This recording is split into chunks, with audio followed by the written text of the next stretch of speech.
देवी कुष्मांडा हे आदी मायेचे स्वरूप। नवरात्रीच्या चौथ्या दिवशी जिची पूजा केली जाणार आहे ती म्हणजे देवी कुष्मांडा। कुष्मांडा या नावाचा अर्थ कु म्हणजे लहान, उष्मा म्हणजे ऊर्जा आणि अंडा म्हणजे ब्रह्मांड।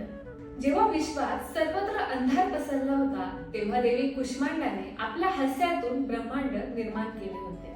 म्हणूनच देवी कुष्मांडेला विश्वाची जननी म्हणून संबोधले जाते। देवी कुष्मांडा ही सूर्याच्या गाभ्यामध्ये वास करते।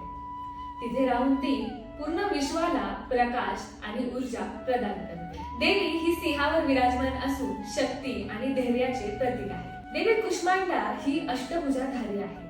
त्यांच्या 8 हातांमध्ये कमंडलू, धनुष्यबाण, कमळ, अमृत कलश, चक्र, गदा आणि जपमाळ आहे। त्यांच्या हातात असलेली जपमाळ ही अष्टसिद्धी आणि नवनिधी प्रदान करणारी मानली जाते। देवी कुष्मांडा हिची भक्ती करणाऱ्या भक्तांना त्यांच्या आयुष्यात दीर्घायुष्य, उत्तम आरोग्य, सामर्थ्य लाभते। अशाच नवनवीन माहितीसाठी लाईक करा, शेअर करा, सबस्क्राईब करा आणि पाहायला विसरू नका SM24 महाराष्ट्र।